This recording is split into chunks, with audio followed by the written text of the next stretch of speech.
Yes Rama సీతలతో పాటు దశరథ మహారాజు కైకేయి కోసం ప్రత్యేకంగా ఈ భవనాన్ని నిర్మించడాన్ని దీన్ని క్వీన్ కైకేయి భవనం అంటారని చెప్పి పురాణాల్లో చెప్పబడుతుంది. ఒకసారి మనము భవనం ఎంట్రన్స్ దగ్గర ఉన్నాము, చూడొచ్చు ఎంత ఆధ్యాత్మిక, అదేవిధంగా అప్పటి శిలాఖండానికి సంబంధించినటువంటి భవనం ఒక అద్భుతమైన కళా కట్టడంగా దీన్ని నిర్మించడం జరిగింది. ఇది భవన్ లోపల ఉన్నటువంటి ఎంట్రన్స్. సో ఇప్పుడు కొత్తగా రామ మందిర ప్రతిష్టాపన నిర్మాణంలో భాగంగా ఇప్పుడు ఈ కొత్తగా దీన్ని నిర్మిస్తున్నారు. సో కనక్ భవన్కు సంబంధించి ఎన్నో శ్రీకృష్ణుడు ద్వారకాపురి దగ్గర నుంచి మొదలు పెడితే ఇప్పటి వరకు కూడా ఈ భవన్ చరిత్ర ఉంది. సో భవనం లోపల ఇంకా ఏ రకమైనటువంటి కళాఖండాలు ఉన్నాయి, భవన నిర్మాణం ఎలా జరిగింది, ఒకసారి ఇది మెట్ల మార్గము, ఈ మెట్ల మార్గం నుంచే భవన్ లోపలికి వెళ్ళాలి. సో లోపలికి వెళ్ళిన తర్వాత ఈ భవన్ నిర్మాణం ఏ రకంగా ఉందో ఒకసారి తెలుసుకుందాం.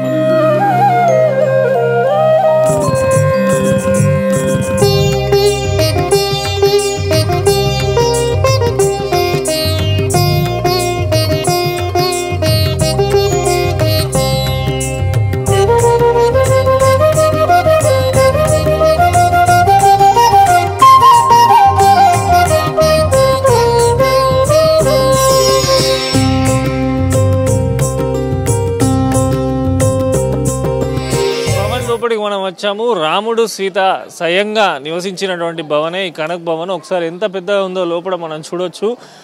దాదాపు ఈ భవన మొత్తం సముదాయం కూడా అనేక అయినటువంటి, అంటే విక్రమాదిత్య రాజు ఆ కాలంలో కూడా దీన్ని ప్రత్యేకంగా పునరుద్ధరించారని చెప్తారు. సో దశరథ మహారాజు కైకేయి కోసము ముందుగా దీన్ని కట్టిస్తే ఆ తర్వాత సీతారాముల వివాహానంతరము మరియు రామ పరివారానికి ఈ భవనాన్ని దశరథ మహారాజు కేటాయించినట్టు అదేవిధంగా వాల్మీకి రామాయణంలో కానీ తులసీదాస్ రామాయణంలో ప్రత్యేకంగా చెప్పబడ్డది. సో భవన్కు సంబంధించి మొత్తం కూడా ఒక అద్భుతమైనటువంటి కళాఖండం ఉంటుంది.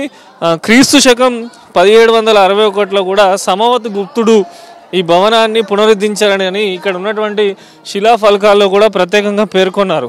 సో దీన్ని క్వీన్ కైకేయి అభ్యర్థన మేరకు దశరథ మహారాజు ఈ భవన్ని నిర్మించాడు.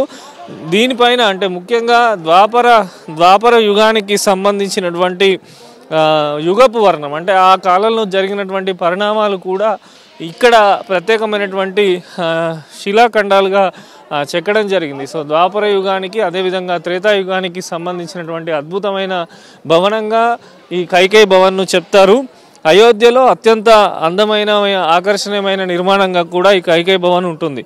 సో ఇక్కడ అద్భుతమైన మనం చూస్తున్నాము. లోపలికి రాగానే కైకేయి భవన్లో ముందుగా ఆనాటి కాలానికి సంబంధించినటువంటి దీపాలను అలంకరించడము, అదేవిధంగా సీతారామ పాదుకలకు సంబంధించి కూడా దర్శనం చేసుకోవడం జరుగుతుంది. ఒకసారి మనం చూస్తున్నాం విజువల్లో.